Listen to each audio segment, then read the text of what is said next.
سب سے آخری جنتی کو اللہ تعالیٰ بڑے مزے سے نکالے گا جنت، اسے ایک اعلیٰ درجہ دینا ہے جو اس کا سٹیٹس ہے، سب سے آخری جنت. تو اس کو اللہ تعالیٰ جہنم پر لائے گا، پیچھے کمر جلے گی، آگے جسم محفوظ. تو اس کے دل میں اللہ سوال پیدا کرے گا کہ یا اللہ کہ مجھے جہنم سے تھوڑا باہر نکال دے، تیری بڑی مہربانی. تو اللہ کہے گا اور کچھ پھر مانگو گے؟ کہ نہیں، بالکل نہیں مانگتا ہوں. تو اللہ اس کو جہنم سے باہر نکال دے.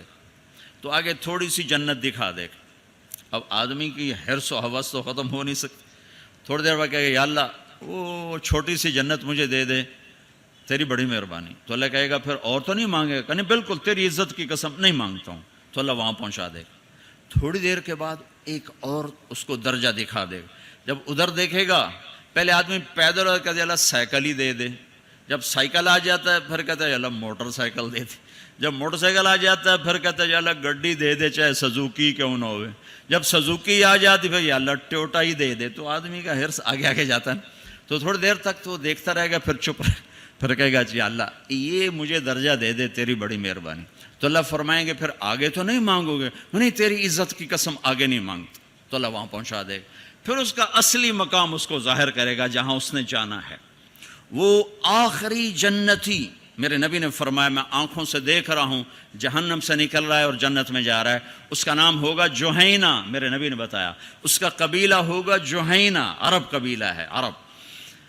اور جب وہ آخری جنتی اس کو اس دنیا سے 10 گنا بڑی جنت اللہ عطا فرمائے گا، اس زمین سے 10 گنا بڑی.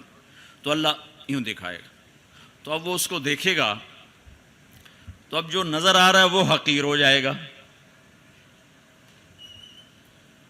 تو پھر اس کو سوچ آئے گی جو ہن منگے آتا کہ دیں ریورس گیئر نہ لگ جائے، دوبارہ پیچھے دوزخ کی واپسی نہ ہو جائے. تو لہذا چپ، اندر میں ابال اٹھ رہے ہیں کہ مانگوں، اور ڈر لگ رہا ہے کہ اتنی دفعہ قسمیں کھائیں توڑ دیں، قسمیں کھائیں توڑ دیں. تو کہیں اللہ تعالیٰ آگے چل بہنوں واپس کر دو. تو لہذا چپ کر کے بیٹھو. اللہ تو اندر کا بھید جانتا ہے. ہائے ہائے. تھوڑی دیر کے بعد اللہ کہے گا مانگتے کیوں نہیں ہو، مانگتے کیوں نہیں؟ کہے گا یا اللہ سألتک حتی استحییت وحلفت فیک حتی استحییت. یا اللہ میں نے اتنا مانگا کہ اب مانگتے شرم آتی ہے، اور اتنی دفعہ قسمیں توڑی ہیں کہ اب قسم توڑتے ہوئے شرم آتی ہے. تو اللہ تعالیٰ فرمائیں گے واہ واہ، تو نے مجھے لگتا ہے سمجھائی نہیں. اچھا اگر میں تمہیں دنیا سے 10 گنا بڑی جنت دے دوں تو راضی ہے؟ تو کہے گا یا اللہ رب ہو کے مذاق تو نہ کر میرے ساتھ. تو اللہ تعالیٰ فرمائے کہ مذاق نہیں کر رہا ہوں، چل تیرے لیے دروازے کھل گئے ہیں. تو اللہ واحد شہنشاہ ہے، مانگو تو خوش ہوتا، نہ مانگو تو ناراض ہوتا، اور جتنا مانگو اتنا خوش ہوتا. بعض لوگ اشکال کرتے ہیں کہ یہ اتنے نیک آدمی ہیں، یہ دعائیں مانگ مانگ کے تھک گئے، ان کی قبول ہی نہیں ہو رہی. اور یہ فلاں آدمی ایسا ہے کہ وہ ایک کام سیدھا نہیں، دعا کرتا ہے قبول ہو جاتی. تو میرے نبی نے فرمایا کہ ایک اللہ کے تعلق والا بندہ یا بندی اپنی ضرورت میں اٹکا ہوا ہے اور اللہ سے مانگ رہا ہے اور رو رہا ہے، اوپر سے دروازہ نہیں کھل رہا ہے، کہتا پتہ نہیں کیا ناراضگی ہو گئی ہے. حتیٰ کہ فرشتے سفارش کرتے ہیں کہ یا اللہ یہ اتنے دیر سے بیچاری رو رہی ہے، یہ اتنے دیر سے رو رہا ہے، یا اللہ اس کا کام کر دے. تو اللہ تعالیٰ فرماتے احب ان اسمع حنینہ، مجھے اس کا رونا بڑا پیارا لگ رہا ہے، میں چاہتا ہوں کچھ اور رو لے.